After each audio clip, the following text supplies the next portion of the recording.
Okay, so the 7 reasons you should be collecting the new Dragon Ball Fusion World trading card game. So the new TCG Dragon Ball Fusion World has come out, and honestly, it's taken collectors and the TCG by storm. For those who don't know, Fusion World is a soft reboot of the previous Dragon Ball TCG with the idea to make the game a bit more accessible and easier to get into for new players. The older game got slightly convoluted and they wanted to reset the game. Now, Fusion World is currently only one set in with FB01 Awaken Pulse, and it seems to be a really great success with players really enjoying the game, and the booster boxes have already shot up in value. Now guys, if you are new here, I just want to say welcome. This channel covers collectibles, trading cards, and general news around sets. My name is Philip and I'm a marketing professional, and I use the skills I've learned over my career and apply it to topics such as collectibles. Feel free to subscribe if it fits your vibe. Now, as a huge Dragon Ball fan, I thought it would be good to cover the 7 reasons why you should collect and get involved in the new Dragon Ball Fusion World TCG. Now, to start off with number 1, the first reason is that Bandai learnt a recipe from success with One Piece, and now they're applying it to Dragon Ball. So Bandai are the ones producing Fusion World, and they are also in charge of the One Piece TCG. Now, One Piece is arguably the most successful trading card game right now, and I'd argue it's proved to break the paradigm of what's possible for a TCG on release. If you don't pre-order your One Piece sets months in advance, you can forget about getting it for a decent price. They literally can't produce enough product to meet the market demand. Bandai have obviously learned some skills from One Piece, and they have decided to transition this to the release of their new Dragon Ball Fusion World game. They took the winning recipe of One Piece and applied it. Honestly, I love the unique design of the cards and their simplicity. They are really simplifying the game and making releases feel special. Honestly, I think a lot of us are over all the flashy stuff, and sometimes good, simple artworks and simple rules are all people want. And I think in order for a new TCG to thrive, it really requires simplicity. It can't just be collecting, it needs to have an active player base. Seeing as they have learned from previous success and failures, I think this is an awesome new TCG to start playing and collecting. Now, number 2, they are serious about growing the game. In fact, they're so serious that they released an online client to play the TCG with its inaugural release. Releasing an official client before seeing the popularity of the TCG is a huge move. I honestly think people don't realize the magnitude of this decision. I actually can't believe they did this. Like, the game just released and they already announced an official client to play the game. That's wild. I mean, you really need to think of the investment from Bandai here.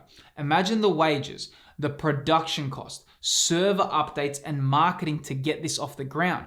And with such a small player base, I'm really surprised they did this. Don't forget how much resources are needed to keep the client running. I honestly really respect Bandai for taking a risk here.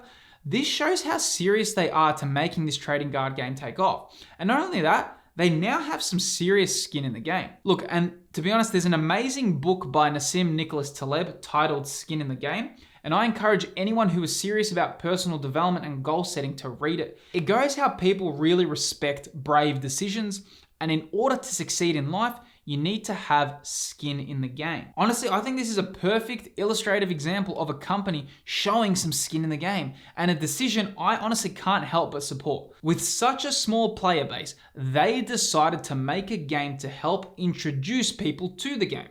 This could really backfire on them, but they're giving it their best shot. This decision by them gives me huge confidence to add Fusion World to my collections, as I know they're not just looking to let it die out, they're serious about seeing the trading card game succeed. Now, the next point is you're joining right at the very start, and it's only the beginning. So Fusion World is currently right at the beginning. We are currently one set in with FB01 Awaken Pulse. It's honestly the perfect time to start collecting and joining the TCG. With each new release, you'll be able to follow the new cards and you're going to be able to be part of the journey. To be honest, the game hasn't even taken off yet. It's still in its infancy. The potential for this game to grow and keep growing is huge, and coming in at the start is awesome. Seeing how serious Bandai are at making this a success, I can't help but want to be part of the journey that they are trying to take us on. And for this reason, it makes me confident to collect and participate in Fusion World. Now, number 4 is that they are catering to both collectors and players. This is super important, and few TCGs know how to find the right balance here.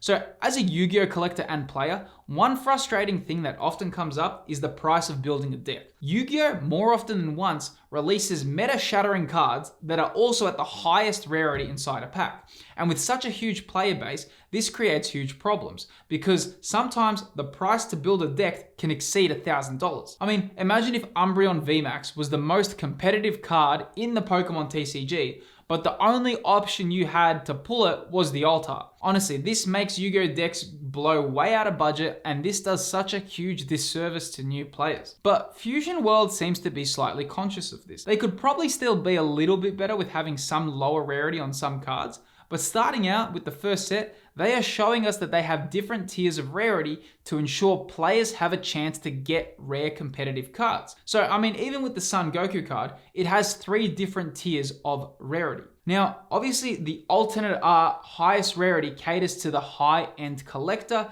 which is really great for those who enjoy high-end collecting. This is really great as it covers both bases, the collector and players.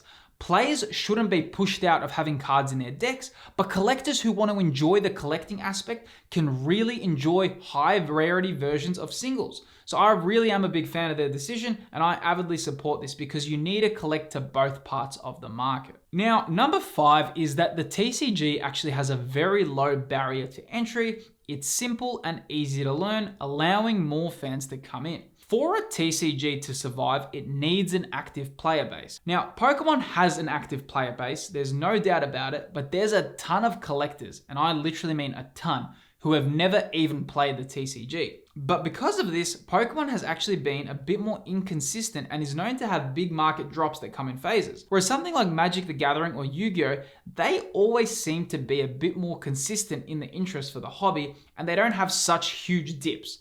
This is because the game focuses primarily on the trading card game, and the collecting aspect comes after the fact. So in order for a new TCG to survive, it's really important that players can actually play the game, and seeing how simple the game is to play and easy to learn, this will only be doing it favors. I mean, we can even see now Pokemon are serious and they're creating a Pokemon TCG mobile client, as they can see in order for the longevity and the hype to survive, you need to have more than just collecting in a TCG, you need to have a good balance of both. I honestly really hope Bandai ensures that they have enough product to meet market demand and allows players to have access to cards, as this will be crucial for its long-term success. But honestly, with the introduction of the online client, this is going to help a lot of people as well, because they're going to be able to play the game and they have alternatives to play outside of playing in person. So reason number 6, the first release has already proven to be popular.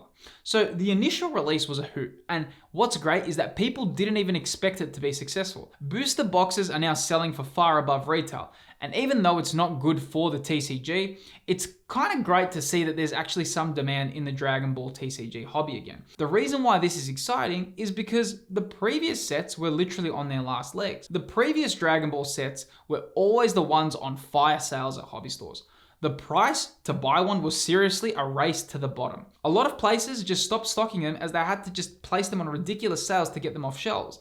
They were always the cheapest TCG you could buy. To see Fusion World sets in such high demand is really great, and it shows their decision to simplify the game and follow the success formula is working for them. Even though I'd like the booster boxes to be a bit cheaper, I'm happy to see the game thriving. I think the direction of Fusion World allows players to feel part of the journey, and if you're new to the TCG, I feel it has been super welcoming. The design of the cards, along with the way it works, really shows how powerful a revamped strategy can be, and I am all for it. Now, point number 7, and it's a very important one, is they saw a mistake with Masters, they learnt from it, and they improved it.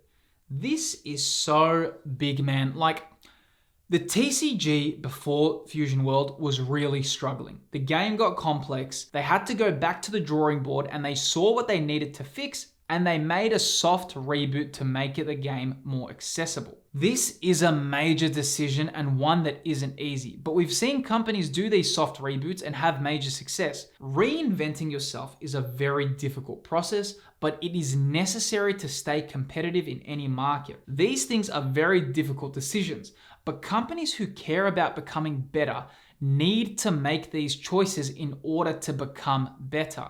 And I think the market is responding very positively to their risk. I love the fact that they didn't let the game die and they've taken a proactive approach.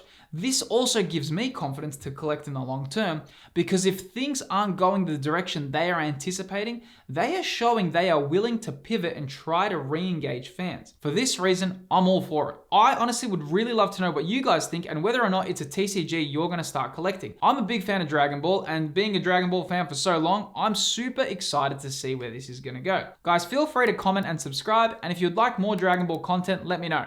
Thanks for watching, guys, and I'll see you on the next video.